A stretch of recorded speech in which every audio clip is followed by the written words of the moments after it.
Hey everybody, Dr. Angela Casey, board certified dermatologist, mother of 3 lovely girls, here today to discuss some more interesting dermatology topics. First of all, a big thank you to all of you who have subscribed to our channel and those of you who have left comments and suggestions on future topics. We really appreciate your input, and that's why we're here, to provide you the information that you're seeking. So today we're going to talk about a relatively practical topic, and that's skin cleansers. And I'm going to really focus on facial cleansers and the idea behind selecting the most optimal facial cleanser for your skin type and your needs. So let's jump right in.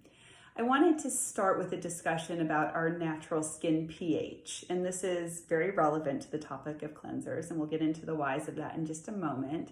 But it's important to consider that our skin has a naturally slightly acidic pH, and I think that's so interesting because many of us think of our skin as just being neutral. The truth is our internal body environment has a neutral pH of around 7.4, but our skin actually has a slightly acidic pH, closer to a 4.5 to 5 optimally. And it's important to consider this when we're selecting skincare products, because based on the pH of skincare products, that can affect our skin accordingly. We call the surface of our skin the acid mantle. That's a term we use commonly in dermatology. And the pH of our skin is affected by internal and external factors. So our environment, sometimes things we come in contact with, things we eat, but also there's a lot of influence from genetic factors and even where on our body the skin's located. So the anatomic site, so our face is different from the skin of our chest, different from the skin of our arms or legs or underarms.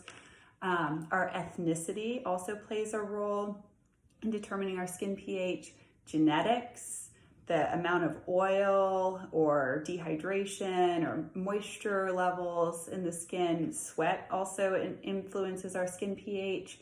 So all of these factors play a role in determining where the pH of our skin is sitting.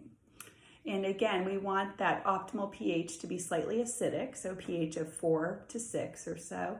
So when you're considering skincare products, it's important that you select products that are in line with that optimal skin pH.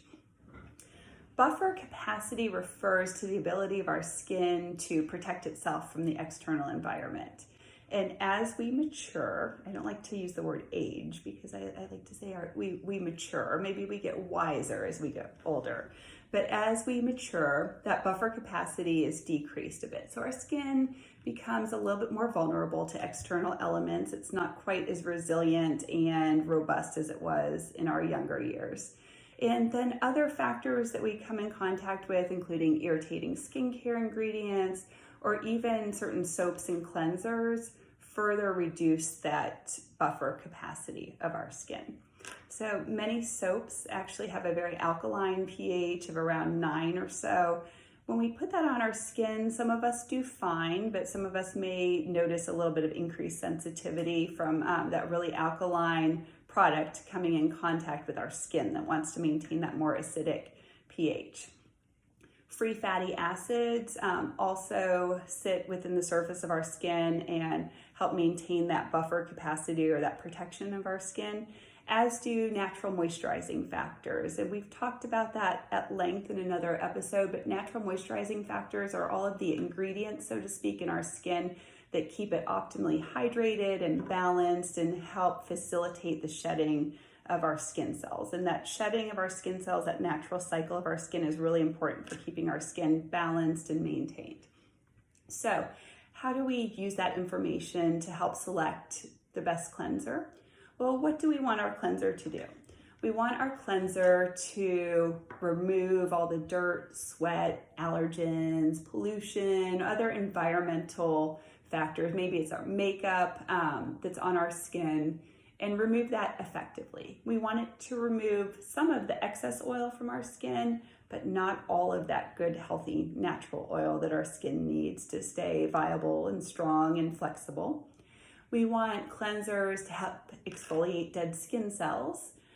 but we don't want it to be too harsh on our skin and exfoliate more than we want, because that's going to leave our skin feeling tight and dry and kind of a irritated, raw feeling to our skin.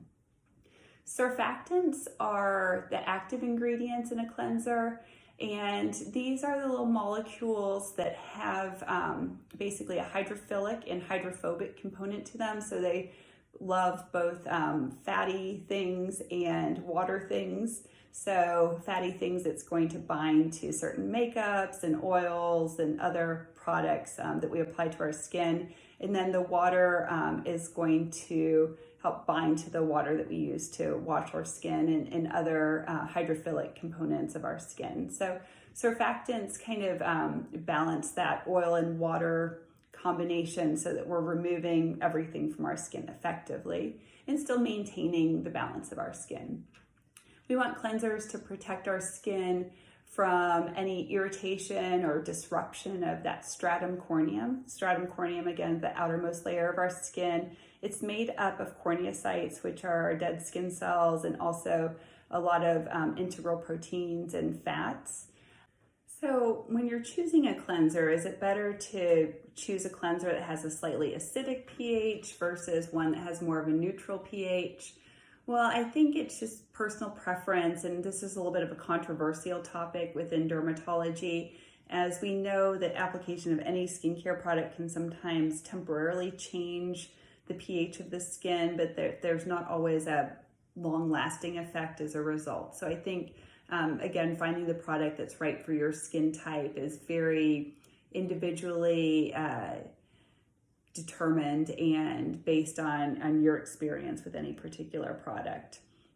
The truth is that all cleansers are essentially micellar water, so to speak. They all have surfactants that have those hydrophilic and hydrophobic configurations and are attracted to both the oils and the water, so they're going to effectively cleanse while hydrating your skin and ideally leaving all the lipids and the stratum corneum and all the protective factors of your skin intact. So I think it's most important that you find a cleanser that's mild, that you find a cleanser that's the right formulation, whether that's an oil-based, a foam-based, a liquid, or a gel cleanser that works with your skin type and your skincare needs.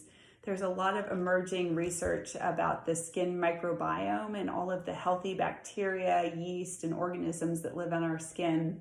So finding cleansers that help support that, and that's an area of active research, but something that I find incredibly fascinating. And same with finding products that have that optimal pH.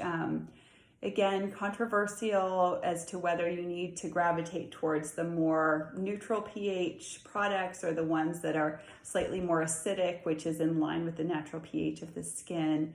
But I think, again, bottom line is finding the cleanser that works for your skincare needs, your skin type,